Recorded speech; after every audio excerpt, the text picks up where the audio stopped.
is why the medical field is so toxic sometimes. I work with a resident on my current rotation, and us med students were just asking him about how he likes his program and various questions about residency. And he's in his first year of residency right now. He's an intern, and he told us he can't wait to be a senior resident because he can't wait to make the environment more toxic. Residency is so hard already. It is so important that you're surrounded by people who support you and make you feel welcomed. And it just blows my mind that there are current residents who have goals of making the program more toxic than it probably already is. And on the same day, my attending was telling us a story about when she was in residency, back before there was an 80-hour workweek cap, and about how she was driving home after a long shift one day and didn't realize that she had fallen asleep behind the wheel until she hit something and woke up. And even after sharing that scary story, she told us that in medicine, you need to put your patients before yourself and your family. But that story just proves that if you're not able to take care of yourself, you shouldn't be taking care of patients. And it's just really discouraging as a medical student hearing people like my superiors, the current residents and the current attendings talk about how I need to sacrifice everything, including myself, for my job, and talking about how they want to make an environment more toxic. I don't know, but that was just really eye-opening today, because of course, as a medical student and future resident and future physician, I want to be trained as best as I possibly can for the sake of my patients. But doing that in an environment where people encourage toxicity and speak lightly about life-threatening scenarios is not the kind of environment that you can be trained to the best of your abilities in. I don't know if anyone else has had similar experiences, but I just wanted to shed some light on that because it was just crazy to hear.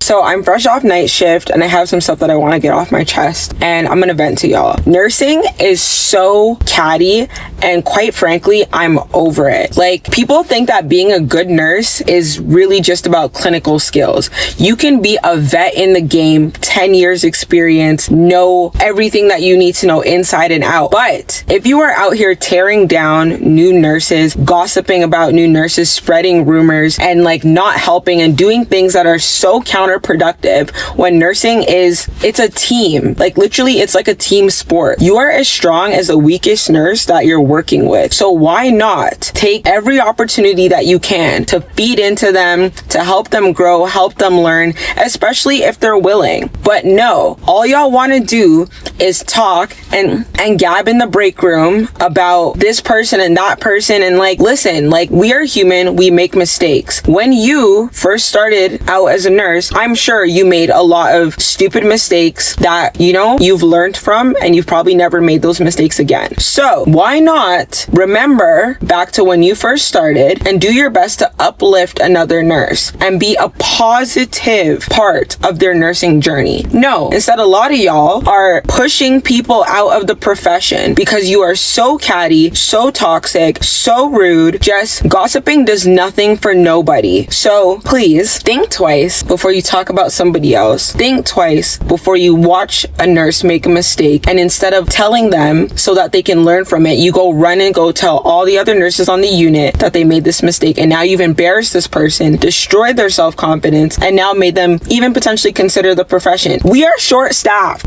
We cannot afford to lose any more nurses. So be kind. That's all. I'm gonna go to bed.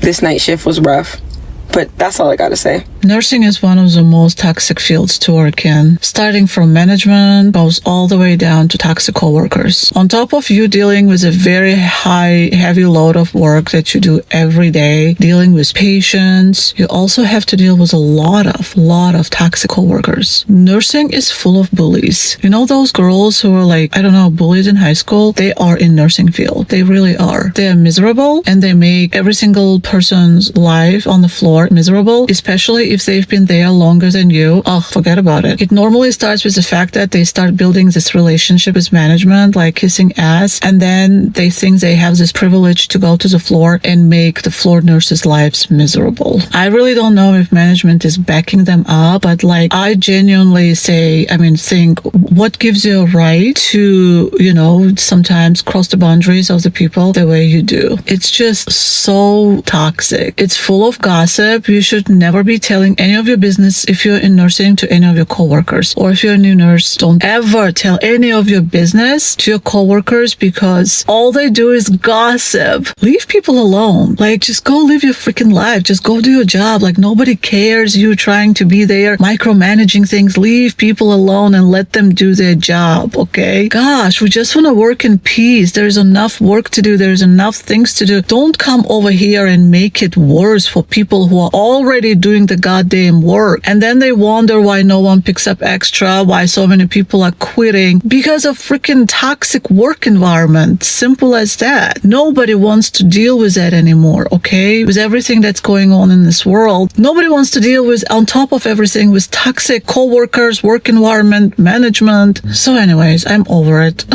I am over it. Teachers are leaving, whether it's parenting, lost control, not being paid enough, or simply for their own safety. Teachers are leaving the profession. My mom taught over 30 years, so I have a soft spot for teachers. So here's my question. What would it take for you to feel safe to continue to educate? Because safety and security is what I do, and I want to help. Drop a comment, let me know. And people are laughing.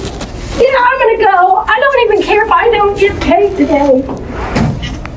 I'm just a stupid old white lady. That's all. Ain't no way I can start this. Yeah, do whatever you want to do. I don't care. I'm gonna do it anyway. Hey, whoa. I'm walking right out the door. I won't ever be back. So yesterday was my last day of teaching in the public education system. There's a lot to it, but I just wanted to say this to put things into perspective for everyone. Everyone talks about how easy a teacher's job is and how we just get to sit all day and we don't really have to do much, especially if we teach a higher grade. I'm going from being a teacher into a blue collar job, and I'm much more excited to get up in the mornings and go to that blue collar job where it is a lot more physically demanding than my previous job, and I work more hours and more days. And I would like to say that this decision had nothing to do with the kids. But again, I'm going from teaching into the blue collar field. So I hope that this puts things into perspective for people when they talk about how easy teachers have it. I love teaching, but now I can finally talk about teaching and some of the things I went through because I'm not a teacher anymore. So I want to tell you all about the one day where I went home on a panic attack. It was, I think, March 14th-ish, somewhere around that time. And if you're a teacher, you know that that time of the year is just the worst of all time. And I remember we had a blood work day at school where it was cheaper. Our nurse would just draw our blood, send in our samples, I think, and we would get some tests back based on vitamin D levels, thyroid, whatever. Great deal. It was $20, I think, for my insurance. Okay, I signed up for the 8 a.m. spot. I got into school, I remember, late because of an accident on the way to work. So it was 7:57. I was just grateful to be there. Then all of a sudden, over the announcements, they called my name. Alexis Ferment, please come to the office. Meaning no ill intent. I thought I was in trouble. Every single time an admin or anyone, I guess, higher up above me came into my room, I just instantly thought I was doing something wrong because in teaching, you don't hear that much positive, praise over good job, you're doing great. It's always negative when someone walks into your room or calls your name over the loudspeaker. So I thought I was getting fired or something. So I simply start just bawling. My mentor teacher walks into my room and she's like, "You're going home, girl." So my classes were covered for the day, just split up my kids, I remember. But I remember being so upset. I could not stop crying. And I just think it was because I was overly stressed and always thinking that someone is out to get me while teaching. For no reason, I don't know. There's certain things during teaching that you can't describe. And looking back, it's why was it being over dramatic? But in the moment, it felt like the biggest thing. Oh, Lord have mercy. I'm so upset I'm out here talking to myself. Yes, I'm on my lunch break for the people who trolling my page.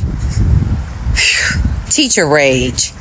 So I have been a teacher in a district that shall remain nameless for 19 long years. Elementary school music. I've had thousands of students each year because I see the whole school. You can probably count on your hand how many times I have written up students because that's not something I do. I handle my business in-house. I'm like, sit down somewhere. We got to learn. We got to do shows. We got to do our stuff. But when I tell you these last few years have been literally horrible with discipline, it just don't make no sense. Today, I've reached the end. I've reached the top. I can't do it anymore. We have a student who shall remain nameless. Out of control. I'm talking about hitting people upside the head, sticking people with pencils, having outbursts, screaming, not singing, screaming, you name it, he's done it. I've asked the admin, come get him, they come get him, they bring him back with a pencil. They bring him back, so sorry. He said he's so sorry, he's gonna do it again. Week after week. Mind you, I see my kids, I'm out of breath, y'all, because I'm walking on my lunch break for the trolls. I see the kids once a week. So I have my lesson for them for the grade level once a week. I've already seen him this week. Today is Friday. He was not supposed to come today. He's walking with a different class. I was like, baby, you ain't supposed to be in here. They said I'm supposed to come. I said, no, sir, you're supposed to be where you're supposed to be. Where do you go on Friday? He's supposed to go somewhere else. Apparently, that teacher refused him, too, because she said she had him already twice this week, too. So what's happening is this baby is getting put out of his homeroom class and been moved from room to room to room to room. That's not my problem. I signed up to teach that baby once a week and barely making it. So I said, I'm so sorry, I cannot teach. Go find, let's go to the office. They sent this boy back for 3 or 4 times to me. You cannot refuse a student if you don't have the proper documentation. I've documented this. They didn't came to get him. When I tell you, this is why it's going to be 3 teachers left. They're talking about Department of Education. They're going to need Department of Fine Teachers. If I can't hardly teach music in elementary, what do you think is happening in these schools? Middle school, high school. And listen, I love all of my kids. So I have officially ended the school year as a teacher, y'all. It's so bittersweet because I will no longer be in this classroom. Like, this is where it all started. And this is where it all is ending. So bittersweet. Honestly, I don't know if I'm okay. Your girl is going into school counseling, and actually my principal just sent me an email to come and see my office and stuff, so it's real. It's real. But you know what? God has better plans for you, girl. Let me show y'all what I got. I got a Golden Apple Award.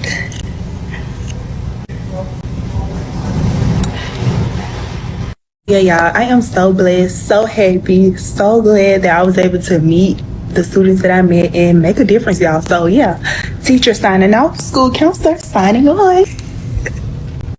I hate being a nurse. Worst part about his entire career, Working with other nurses. Lately, working in healthcare is giving ghetto. Nursing is the most toxic profession of all time. The number one reason that I quit is because I hate working with other nurses. I'm not saying all nurses are bad. I just have had my fair share of nurses who were just straight up bullies, made my job miserable, and they were just miserable themselves and just brought the vibe down at work, and it was just such a negative environment to be in. Second biggest reason is because of management. When I tell you I have not had a single decent manager in nursing. These people gaslight you. They don't care about you. They just care about their bonuses and their paycheck. They don't care that you're struggling on the floor. They don't really genuinely care about the patients either. And when your manager doesn't care about a patient, it kind of makes it hard for you to care about your job as well. The third reason is controversial, but I'm going to say it anyway. I hated working 312s. Everyone's like, I have 4 days off. Okay, but now I work 5 days a week and I feel like I have more time and more mental space for myself and my friends and my family. When you work those 312s, those 4 days off, you're laying in bed for 2 recovering. You're thinking about coming to work for the next few days and you have to meal prep, you have to prepare, you have to rest. It makes you not want to do anything because you don't want to be tired and like strain yourself before you go to work. I decided enough was enough. I went back to school, got a certification in data analytics, and now I do work in the healthcare sector doing data analytics, and I couldn't be happier. I have amazing managers. My hours are wonderful. I set my own schedule. I work from home. All around, I 100% do not regret leaving nursing. I hate being a nurse, and that might be a strong statement, and I literally feel like I'm gonna get upset, but I have been a registered nurse for 10 years. I have changed jobs several times because everybody's like, the great thing about being a nurse is if you don't like one area, you can go to another. And I've done ER, I've done NICU, I've done private duty, I've done IV hydration. I've tried all these different things, and I hate it. I hate being a nurse. There are so many nurse content creators on here that love it, and like, I'm so happy that they have found a career that they have loved. But after a decade of being a nurse, I hate it, and I want a new career. Lately, working in healthcare is giving ghetto. It's giving white refrigerator. It's giving, girl, put your shoes on and let's find you a home. And it's not because of the patients, it's because of management. It starts off with them not wanting to hire replacements for the people that retire or leave. And so then here we are in our departments, overworking ourselves. Girl. Then it goes into them wanting to incentivize overtime. Listen, having a bonus on top of your overtime, it sounds cute on paper, girl.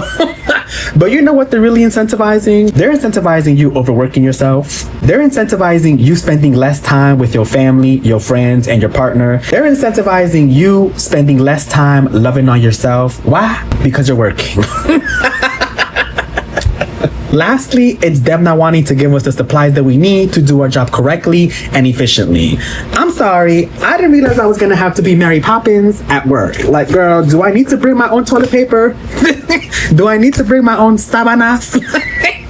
Girl, get out of here. It's giving ghetto. It's giving very much so ghetto. The main reason why I just hated being a nurse for so long wasn't because of my patients or all the horrific, traumatic things that I've witnessed in the hospital. No, it's my coworkers. That's honestly the worst part about this entire career, and no one talks about how toxic nursing is, because I thought when I graduated high school and middle school that I would stop being bullied. I would stop dealing with gossip, cliques, backstabbing, you know, all this stuff. No, you deal with all that stuff right back as a nurse in the hospital as you are dealing with other people's lives. And I'm not joking, there will be so many times where I will just hide out in my patient's room and I'll be like, do you want to watch Madagascar or Shrek 1, 2, and 3 on repeat? Because I would rather be here than out there with my coworkers. And now I have a job where my coworkers are all awesome. I love every single one of them. And right now I'm actually not miserable. You know, when I go to work, I'm not crying, I'm not anxious. I actually enjoy my coworkers, my boss. I don't understand how I found this job, but it's amazing. But it took me so long to realize I don't hate being a nurse. I just hate being in a toxic environment, and I hope you guys can find something as good as this. I just quit my job as a teacher, so let's talk about it. I know teachers who have been following me because of teaching are probably confused because it's April. We literally have a month left until the end of the school year. So the reason that I quit like this is because something came up earlier than I expected it to. I was already planning on leaving after the school year ended anyways. First, and the main reason is my lifestyle did not align with this job at all. A big thing for me, I'm like a health and wellness girly, and this job does not align with that whatsoever. I woke up so early and I had to start working at 7 o'clock, and I did not get sunlight into my eyes until I walked outside for recess at noon. I didn't have any windows in my classroom. Both years at this school, I didn't have any windows in 2 different classrooms, and nothing against the school, but the building structure, not the best. And I know a lot of other teachers don't have windows either. If I wanted to work out, I had to wake up so early before work to do that, and that was important to me, and it is a very important thing for me. But if I worked out after work, I was so mentally exhausted that like the workout was terrible. And throughout the day, as you are teaching, you don't get a break, you get a planning period, which in that time, you can use it as a break, but then when in the world are you going to plan your lessons for the next day, for the next week? The second huge reason kind of trickles in from the no breaks to the mental strain that this job gives you.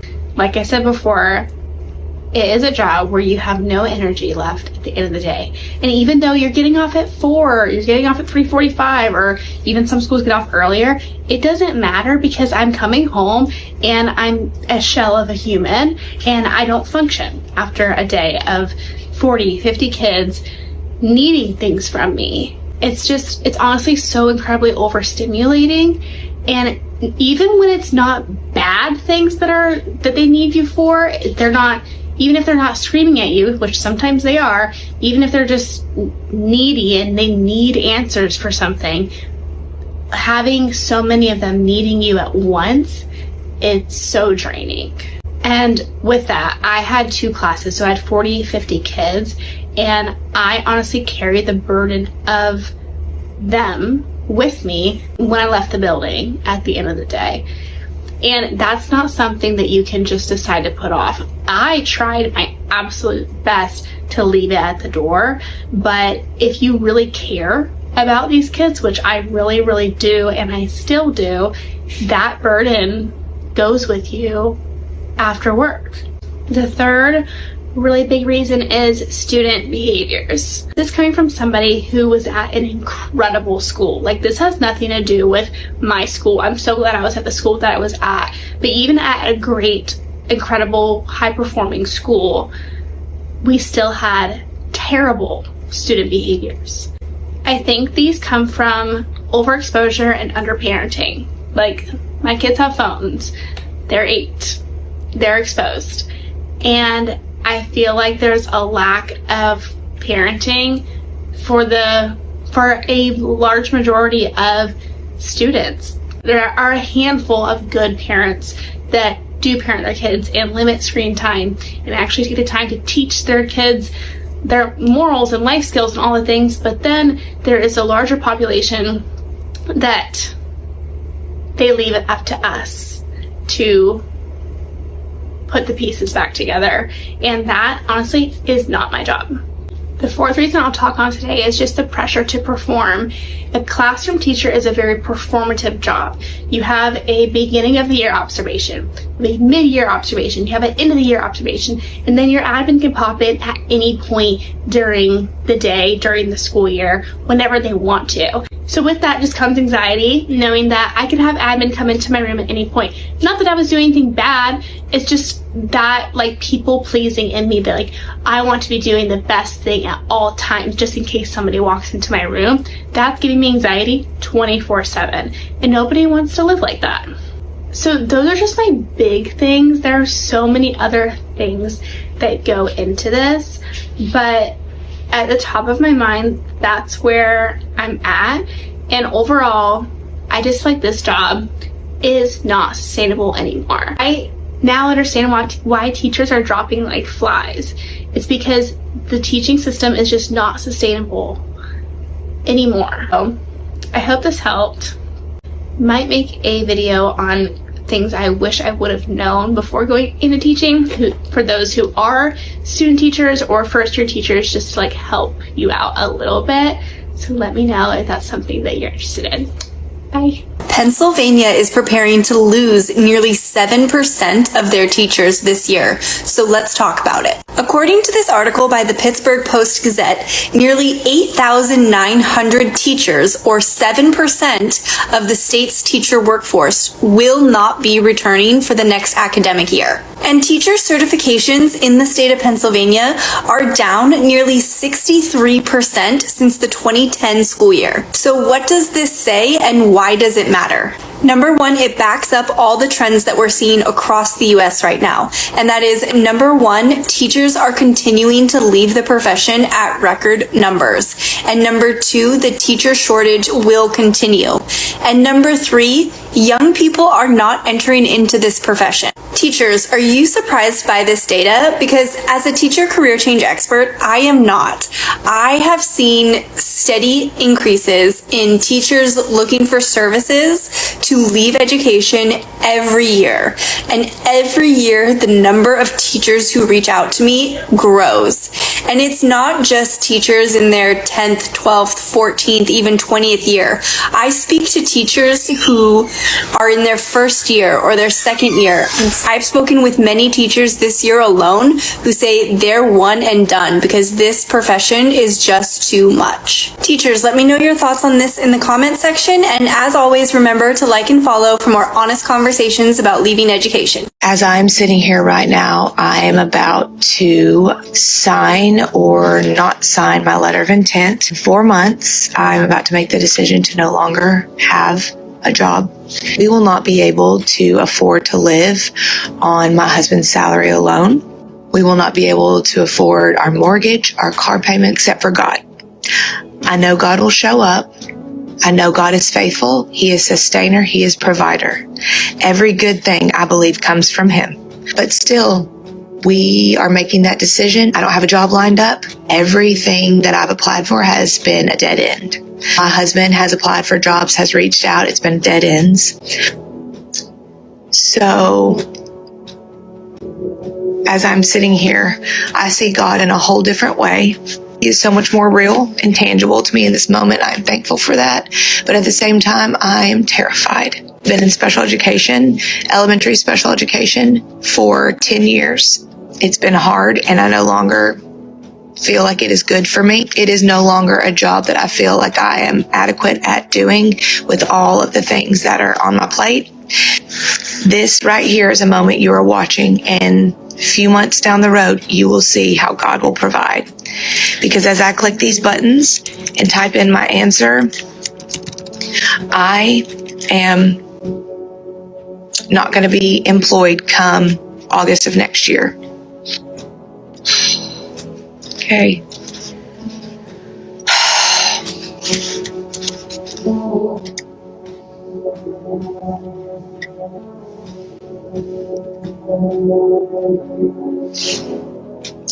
So here is to walking and taking the biggest leap of faith that my family has ever made. I wish I had a job lined up, then it wouldn't be a step of faith, would it? So here's to watching God work miracles. Question for those who have 9-to-5s who work in the corporate world: how the hell do you do it? Like, genuinely, how? I've been working for 4 days and I cannot do this for the rest of my life. Like, I can't. I feel like I waste my entire day just doing nothing that contributes to like real life or like a good cause. It's only day 4 and I am so sick of the corporate language, the corporate slang, the little small talk, and the back-to-back meetings that are literally pointless. I don't know if I have any desire to climb the corporate ladder. Like, no idea. But I have to figure it out because I have to go look for a job in the fall. Please give me your best advice on how you survive corporate America, because I don't think I can do this. Like, I think I'd rather have less money and more freedom and like do something that feels more meaningful to me, if that makes sense. I'm quitting my corporate job at 27.